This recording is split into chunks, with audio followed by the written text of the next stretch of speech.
नमस्कार। मुंबई से फिर एक बार आपके सामने आपका अपना रविंद्र जैन बिंदास और बेबाक बात करने वाला, देश और धर्म पर चर्चा करने वाला, देश हित में आपका रविंद्र जैन फिर नए विषय के साथ, चर्चाओं के साथ। अभी तक पेपर की हेडिंग, कश्मीर में 28 लोगों की हत्या कर दी, नाम पूछकर, धर्म पूछकर। पेपर की हेडिंग, सरकार आक्रमण की तैयारी में, फलाना ढिमाका, ये वो सब तैयारी में। इतने दिन हो गए, सिर्फ बातें चल रही है, कार्रवाई के नाम पर जीरो, कोई लेना देना नहीं है। ये पूरा राजनीति हथकंडा लगता है क्योंकि चुनाव नज़दीक है। बहुत शर्म का विषय है, अगर आतंकवादियों को जड़ से नहीं मिटाया गया तो इस पर पूरी जिम्मेदारी शासन प्रशासन की होती है, जो सत्ता में बैठे हुए हैं या विपक्ष में बैठे हुए हैं। ये उन्हीं लोगों की जिम्मेदारी है कि आतंकवाद भारत से 1947 के बाद से और अभी तक आम लोग मारे जाते हैं। ऐसे आतंकवादी में आम लोग मारे जाते हैं, या तो जवान मारा जाता है या जनता मारी जाती है, लेकिन नेताओं को कोई फर्क नहीं पड़ता। नेता तो मौज करते हैं, हेलीकॉप्टर में घूमते हैं, उनके आगे पीछे सुरक्षा व्यवस्था है जोरदार, खाना पाना बहुत बढ़िया है, प्योर खाना खाते हैं, और जनता को मरने के लिए, तड़पने के लिए छोड़ देते हैं। ये है भारत की सच्चाई। क्या करें, कहाँ जाओगे आप? देखिए, पार्टी कोई भी रहने दो, हर पार्टी का एक एजेंडा है, वोट, नोट और सत्ता पर मौज करना। ये देश हित में काम करते ही नहीं है, इनको देश हित में काम करना आता ही नहीं है। देश हित में तो हमारी फौजें खड़ी हैं बॉर्डर के ऊपर, एक एक इंच जमीन के लिए वो अपने आप को मिटा देते हैं, अपने आप को शहीद कर लेते हैं। देखिए, वो है देशभक्ति। और इन नेताओं को 1947 के बाद से और अभी तक इनसे आतंकवाद नहीं मिटाया गया। 1947 के बाद से अभी तक इनसे माफियाओं का अड्डा खत्म नहीं किया गया। 1947 से आज तक इन्हें मिलावट के धंधे बंद नहीं कर सके। 1947 के बाद से भूमाफियाओं का खात्मा नहीं कर सके। ये है राजनेता भारत के, जिन्हें हम कहते हैं एक नंबर के। देश के ज़्यादातर इसमें दलाल बैठे हुए हैं, वसूलीबाज बैठे हुए हैं, जो देश हित में काम नहीं करते हैं, सिर्फ अपने हित में काम करते हैं। ये भारत को क्या तो लंदन बनाएंगे, क्या पेरिस बनाएंगे, ये तो अपने घर को लंदन बनाएंगे। अपने घरों के लिए पूरे भारत को लूटकर विदेशों में पैसा जमा करके मौज करेंगे हजारों साल तक। देखिए, ये भारत किसका था? यहाँ योद्धा पैदा होते थे। कौन पैदा होते थे? योद्धा। महारानी लक्ष्मीबाई, महाराणा प्रताप, छत्रपति शिवाजी महाराज, संभाजी महाराज, पृथ्वीराज चौहान, ऐसे ऐसे नेताओं ने, ऐसे ऐसे राजाओं ने इस मिट्टी में जन्म लिया है, जिन्होंने भारत की जनता को बचाया और भारत के साम्राज्य को बचाया। लेकिन ये कहीं ना कहीं हमारे भारत के नेता 99% ये कहीं ना कहीं मुगलों से मिले हुए हैं। इनका डीएनए मुगल है, मुगल। आज देखिए, बम्बई की बात करते हैं, पूरे मुंबई के अंदर करोड़ों फेरी वाले, बांग्लादेशी, पाकिस्तानी, इनको बैठाने वाले शासन प्रशासन के लोग हैं, जो 300 रुपये में पर फेरी वाले को बैठाकर करोड़ों रुपए रोज का हफ्ता वसूली करते हैं। इनमें कुछ लोग हम आपको बताते हैं, पुलिस के हेड कांस्टेबल, पुलिस के ड्राइवर, बीट मार्शल और कुछ गाड़ी में ड्राइवर लोग खुलेआम वसूली करते हैं। इन्हें शर्म नहीं आती है कि पुलिस का लोगो है, ये मुंबई पुलिस है। मुंबई पुलिस के आला अधिकारियों की मिट्टी खराब कर दी इन्होंने, छवि खराब कर दी इन ड्राइवरों ने वसूली के लिए, हेड कांस्टेबलों ने वसूली के लिए। हालांकि ये वसूली कर तो नहीं सकते हैं, इनके पीछे कहीं ना कहीं बड़े अधिकारी का कोई ना कोई मिलीभगत है। ये जांच का विषय है।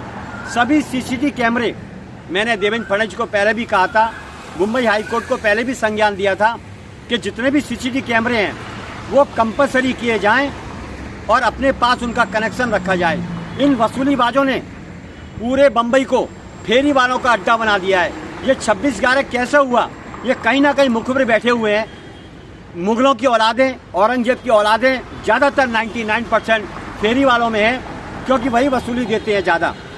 कर्तव्य का सौदा करने वाले या अधिकारी, कर्मचारी या जो भी हैं, उनको फांसी दी जाए, जांच करने के बाद उन्हें फांसी पर बीच चौराहे पर लटका जाए, क्योंकि ऐसी गंदगी दुबई में नहीं है, ऐसी गंदगी अरब में नहीं है, ऐसी गंदगी सऊदी अरब में नहीं है, ऐसी गंदगी सिंगापुर में नहीं है, ऐसी गंदगी अमेरिका में नहीं है, ऐसी गंदगी कैलिफोर्निया में नहीं है।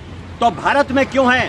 शासन प्रशासन वसूली का क्यों खाता है, हराम का क्यों खाता है? इनके कारण कायदे कानून की धज्जियां उड़ती हैं। कायदे कानून को ऐसा बना दिया है इन्होंने जिसका कोई औचित्य नहीं। बेहद शर्मनाक स्थिति हो चुकी है भारत की, बेहद शर्मनाक स्थिति हो चुकी है इस मुंबई शहर की। मुंबई को क्या कहते हैं? आर्थिक नगरी। मुंबई को कहते हैं बॉलीवुड, हॉलीवुड, बड़े बड़े योद्धाओं की नगरी। यहाँ जन्म हुआ है महाराष्ट्र के अंदर छत्रपति शिवाजी महाराज का, संभाजी महाराज का। उनका नाम करना चाहिए, लेकिन यहीं के लोग 99% वसूली में पूरे बम्बई को अड्डा बना दिया है। फेरी वालों का, ड्रग्स का अड्डा बना दिया है, माफियाओं का अड्डा बना दिया है, भू माफियाओं का अड्डा बना दिया है, मिलावट खोरों का अड्डा बना दिया है। सब पता है इन लोगों को कहाँ पर ड्रग्स बिकता है, इनको पता है कौन भू माफिया है। सब मिले हुए हैं, क्योंकि उन्हें मोटा माल देते हैं। इन्हें तनख्वाह पर काम तो नहीं चलता है, तनख्वाह पर बोलते हैं हमारे घर का खर्च निकलता है। बाकी हराम का पैसा कैसे आएगा? इसी तरह आएगा। हमें बार में जाना है, बोतल पीनी है और बुलबुल को पैसे देने हैं, तो पैसा कहाँ से आएगा? इन फेरी वालों से आएगा। इन मुगलों को बैठाने वाले, मुगलों का कब्जा कराने वाले, मुंबई की छवि खराब करने वाले 99% शासन प्रशासन में ऐसी गंदगी फैली हुई है। देवेंद्र फडणवीस से विनती करता हूँ, अगर आपने शासन प्रशासन की गंदगी साफ कर दी तो मुंबई, स्विट्जरलैंड, लंदन, सऊदी अरब, सिंगापुर उन सबसे बेहद खूबसूरत हो जाएगा। लेकिन आपके लोग वसूली खाते हैं। शासन प्रशासन में खुलेआम वसूली ली जाती है। कार पार्किंग के नाम पे लूटा जाता है, कार पार्किंग के नाम पे लूटा जाता है। अवैध टोल पार्किंग की जाती है, जबकि फुटपाथ पर झोपड़पट्टी, फुटपाथ पर अवैध कब्जे, ये किसी को दिखाई नहीं देता है, क्योंकि वहाँ से माल आता है। अगर कब्जा कराना है, बीएमसी के अधिकारी कर्मचारी ये मिली भगत करके जो पैसा खाते हैं, मैं निवेदन करना चाहता हूँ देवेंद्र फडणवीस से, जितने भी फेरी वाले हैं, अगर आपको बंद करवाना है तो बीएमसी को, टाटा को सौंप दीजिए, क्योंकि बीएमसी की जो गंदगी है ये पूरे बम्बई को, सड़कों पर गड्ढे जैसे गंजा, भू माफियाओं के कब्जे, ये सब मिली भगत, ड्रग्स के कारोबार, ये मिली भगत, जितना भी गैर कानूनी काम है, ये सभी शासन प्रशासन में जो गंदगी है ये उनसे मिलजुल के होती है। और इनके कर्मचारी, जिन्हें आप सीधा समझते हैं, जिन्हें गरीब समझते हैं, सबसे बड़े कामचोर हैं। इनको, इनकी जांच कीजिए। गांव तक बहुत पैसा लूटा है इन्होंने, बम्बई को बहुत लूटा है। इतना पैसा मिलेगा इनके पास, 2-2, 5-5 फ्लैट, गांव में हजारों कोटी जमीन, करोड़ों रुपए की सोने की ईंटें। ये कर्मचारियों की बात कर रहा हूँ। तो फिर अधिकारियों के पास क्या मिलेगा? बहुत माल मिलेगा। नेता भी ऐसे ही, कर्मचारी डिपार्टमेंट के लोग भी ऐसे ही। इन्हें बम्बई को लूटना है, जनता पर कोई ध्यान नहीं है। तो देखिए, ये हराम का पैसा, लूट का पैसा आप अपनी औलादों को खिला रहे हो, अपनी औरत को सजा रहे हो, अपने घर में मार्बल लगा रहे हो। ये सब यही छूट जाएगा। जैसे औरंगजेब गया, बाबर गया, खिलजी गया, बड़े बड़े भारत को लूटने वाले बर्बाद हो गए, लोग उन पे आज भी थूकते हैं। ऐसे ही आपके ऊपर थूकेंगे। लो, अभी हम थूकते हैं, थू, अभी हमने थूका। जो भारत को लूटेगा वो भारत का गद्दार कहलाएगा, जो भारत को लूटेगा वो मुगल कहलाएगा, जो भारत को लूटेगा वो औरंगजेब की औलाद कहलाया जाएगा। क्योंकि भारत सनातन का गढ़ है, ये भारत ऋषियों का गढ़ है, ये भारत योद्धाओं का शहर है, ये भारत महान संस्कृति का एकमात्र पूरी दुनिया में देश है जहाँ पर धर्म का डंका बजता है। लेकिन नेताओं ने गंदगी फैला दी, शासन प्रशासन ने गंदगी फैला दी। अभी भारत में एक ही नेता नजर आता है जो ईमानदार है, पक्का सनातनी है, देश का रक्षक है। असली नेता वो है उत्तर प्रदेश का योगी आदित्यनाथ। देखिए, एक योगी ने पूरे उत्तर प्रदेश के गुंडों को भगा दिया, ठोक दिया, सीधा कनपट्टी पर लगा के ठोक दिया, यमराज के पास पहुंचा दिया, तारीख नहीं सीधा फैसला कर दिया। इसे कहते हैं शासन प्रशासन का तरीका काम करने का। बाकी सीएम तो मौज करते हैं, उन्हें तो गड्ढा भरना है, पेट भरनी है, अरबों रुपए की जमीन खानी है और हजारों साल तक अपनी जिंदगी को अय्याशी में बितानी है। ये है हकीकत भारत के नेताओं की सच्चाई।